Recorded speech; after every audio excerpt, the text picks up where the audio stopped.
Good afternoon. Thank you for taking time out of your multiple busy schedules with the start back to school.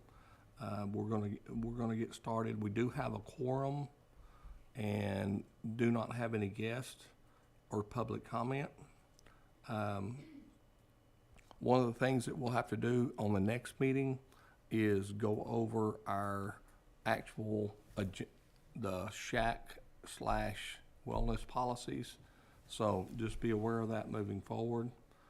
We're going to jump down to number 6 and 6A1, student drug testing with Mr. Brown.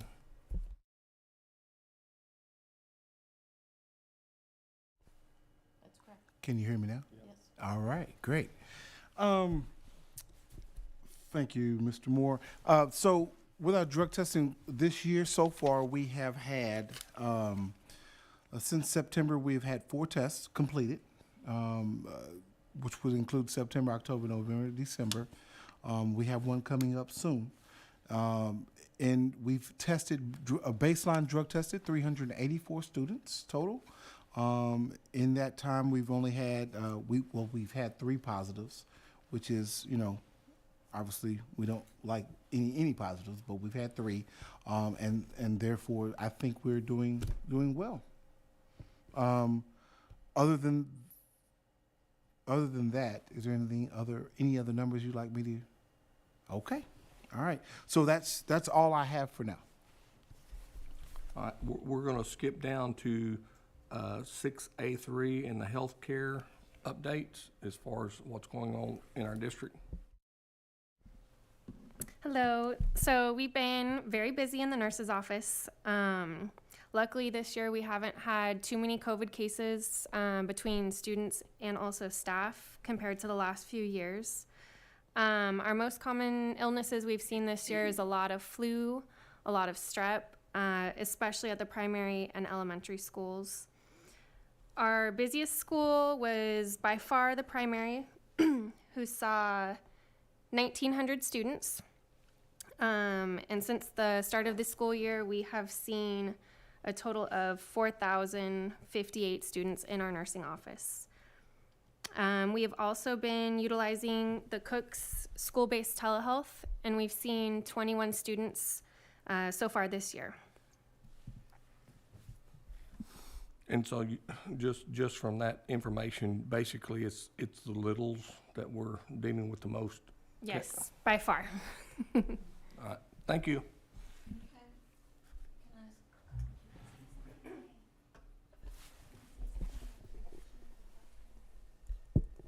That's exactly what I was going to do. I would like to also add that we were approved, what was it, in November?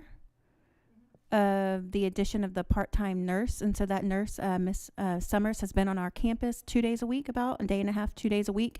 And it's helped out significantly. So we are very appreciative of that position.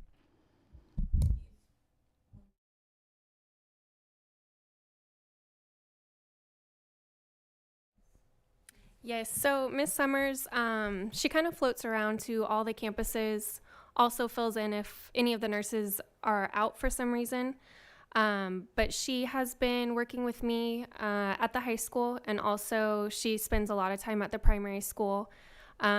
She has been doing vision and hearing screenings, and we're almost done. I think by tomorrow we should be done. So it's been a great help to all of us here in the district. All right, moving right along on physical education and activities. The big thing in moving into the spring, and yes, this is the first of the semester, is we need to get dates as far as when we're doing like the jump rope for heart and all those sorts of activities. Okay, next week on January 18th at the elementary, we are doing our kickoff for Jump Rope for Heart. So it will be January 18th through February 9th. And the coordinator is coming to do the demonstration and show the kids all the fundraiser stuff and to raise money. Last year our goal was $7,000 and I believe we raised about $5,700. All right, I'll contribute for the primary school. Yesterday we did our kickoff, and then we will have our event on February 17th. Our goal is $6,000, and so we've also added kind of what elementary did this last year. If a student raises $75, they get to slime a teacher. So we've probably had about 25 teachers sign up, so they're just as excited as the kids. And as of one day, we've already raised $1,200.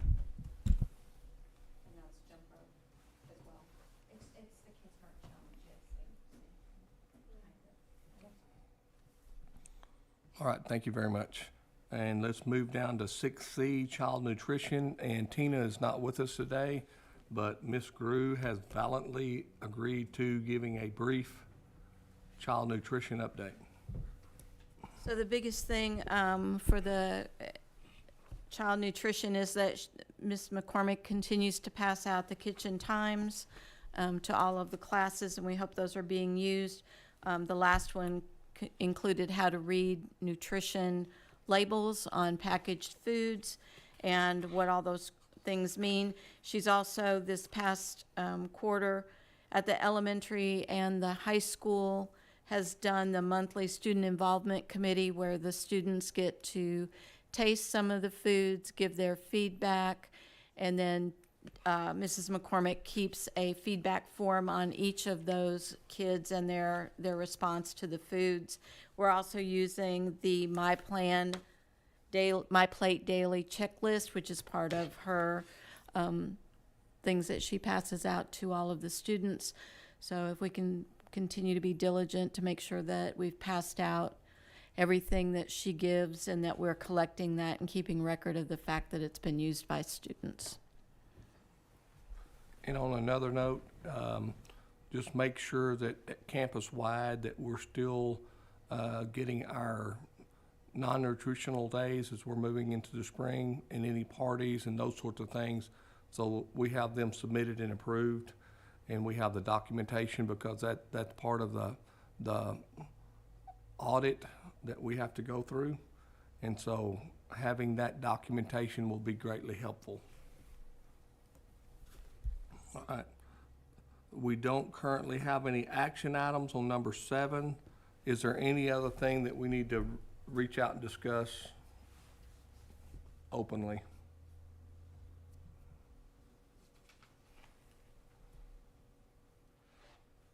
Okay.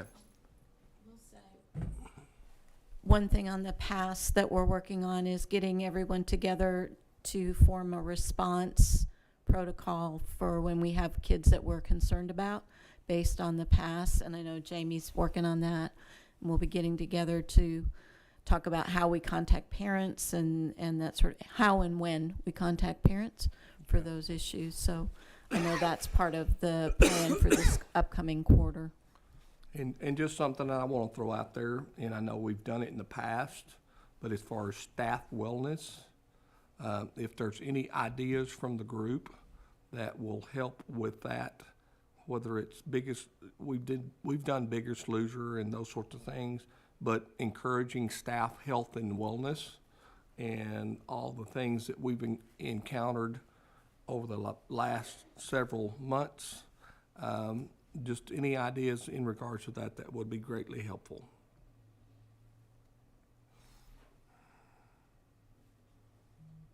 And I'm already winning. But I wasn't in the program. All right. Anything that we need to add to, or any hot spots that we need to think about for next meeting and the agenda? Okay. Well, then that brings us down to item number 10, and that is adjourn. And we will adjourn at 4:16. And thank you all for giving up some of your time. We'll be in contact over some different items as we move forward prior to our next meeting, but just making sure that we're covering everything that we have. We are doing what we're saying that we're doing as far as a health and wellness program. Thank you.